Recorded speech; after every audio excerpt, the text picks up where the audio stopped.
I don't think we had to force any smiles for this one either. The two of you coming up with your favorite catching tandems, really putting the dream work into this. I mean, this is just the best. We're going to frame this, fantastic animation. Good picture right there. Yep. Yeah, I've never been on a tandem bike, but we did come up with a couple of catching tandems that we'll see now. At number 5, we had the Orioles. At number 5, Adley Rutschman, obviously, you know, a lot can be talked about what he's been able to do for Baltimore. You've seen it firsthand, the kind of player that he is, not only at the plate, but behind the plate, what he's done for that staff, what he's done for that organization since he's been called up. Does it from both sides of the plate. There's nothing that this guy can't do from the catching position, offensively and defensively. And you want to take... James McCann, I think bringing him over from New York and giving him the opportunity to, you know, not necessarily be the guy again like he was supposed to be in New York. You saw a different guy last year. Offensively, he looked rejuvenated. Defensively, he looked better. Just the guy that I think New York thought they were going to get is now who's backing up, but probably the best catcher in the game right now. James, you're not going to lose a lot from him, you know, defensively. He's a very solid catcher back there. And then offensively, he does a very nice job of putting together really good at-bats, which is really the most important thing when you have somebody backing up any position player, but particularly a catcher. At number 4, we came up with the Blue Jays. The Blue Jays catching tandem of Kurt and Jansen. Alejandro Kurt, for me, I think over the last few years, he's been one of the most improved defensive catchers. What he's been able to do, blocking pitches, he frames the ball really well. He's gotten a lot better at throwing the ball to the bases and throwing runners out. He's obviously a tremendous hitter. A little bit of a down year last year, but tremendous bat-to-ball skills. If there's a guy that I think the Blue Jays would like in a tough situation with the guys on base, it's him, because he doesn't strike out, puts the ball in play, can hit the ball to all fields, and has established himself as one of the better catchers in baseball. Yeah, and Danny Jansen, when he first came up, he was supposed to be the defensive guy. That was kind of his MO. So he's got that in his game.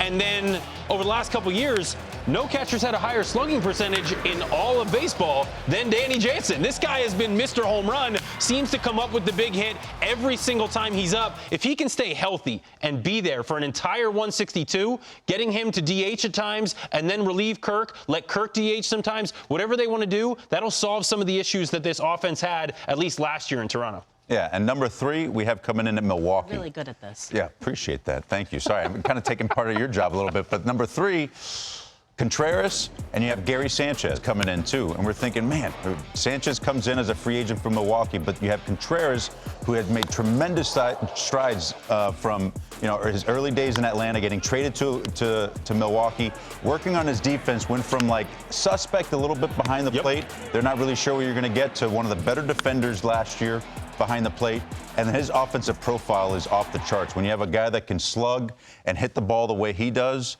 from behind the plate, you're already ahead of the game. Yeah, I think you almost get two opposite guys as far as what you saw when they first came up as opposed to what they were last year. Contreras, I think Atlanta wouldn't have traded him away if they knew he was going to make that much of a jump defensively. But that said, Gary Sanchez, the knock on him was always defense. And last year, we saw a guy who was much more comfortable behind the plate, hit some big home runs for San Diego, and you've got the reigning Cy Young winner, who still isn't signed, and Blake Snell, saying, I loved throwing to Gary Sanchez. This guy was awesome back there for me. That's the kind of confidence he instilled in Blake Snell last year and helped him to that Cy Young. So Gary Sanchez behind a young and just thriving William Contreras, these two are going to be really fun to watch all year. All right, Vanna, I'm going to pause you for just a second here. Before we get to that number 2, break it down for me. Why do tandems matter? We talk all the time how you obviously need more than just 5 starting pitchers. You have to have that depth to get through the season. But why is it these 2 that really make that big difference? Well, I think sometimes, like behind the plate, you want to, as a manager, you want to be comfortable with the guy you have behind the plate as far as managing his staff, first of all, and your defense. Obviously, you know, whatever you can do with the bat is a plus. But if you have a catcher that can impact the ball on both sides, it's a big deal. Now, like, you know, for the Orioles, for example, like, you know, you see it all the time.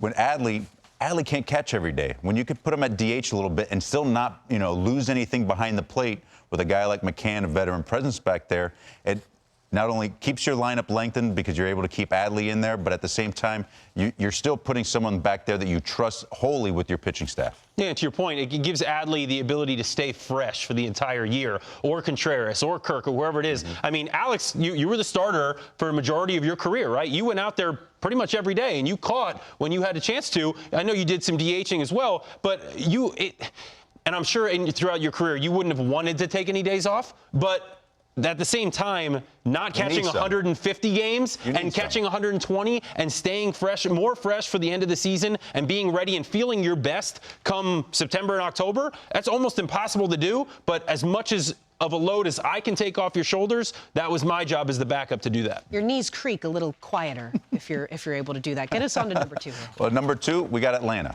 I mean, there wasn't a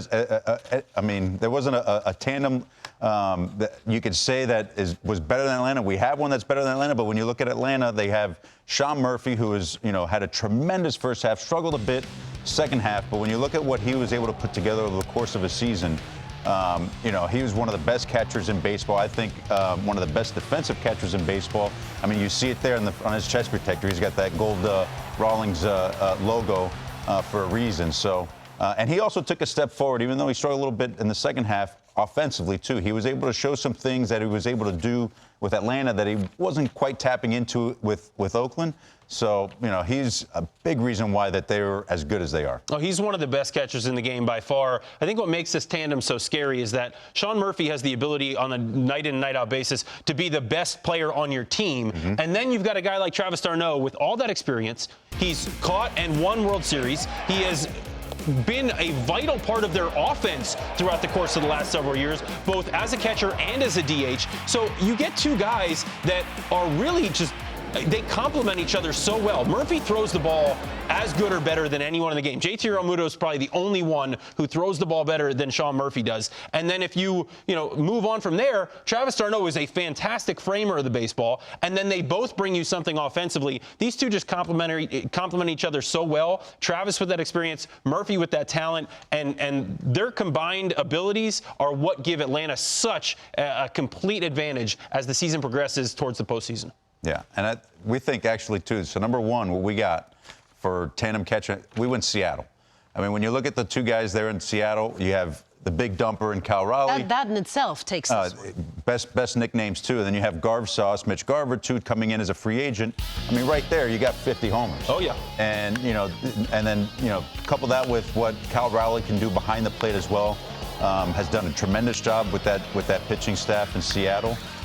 Throws the ball really well to all bases, blocks well, receives well, and has big-time power. That's what you want in your catcher. Yeah, and for me, Mitch Garver, this guy, his offensive approach is almost second to none. I got to witness it firsthand in 2017 with Minnesota. I was in AAA with him for a little bit. He was fantastic. The way he goes about his business is, it's just truly professional. He really puts in the effort, puts in the work, and then when he gets up there at the plate, he can do it all. He can go to all fields. He's got power. He'll take his walk. He can hit for average. He can pretty much do everything. And then you couple that with the fact that, like you said, Cal Raleigh is an emerging star both defensively and offensively. These two are going to probably combine for 50 homers this year. Of course, DHing and catching combined.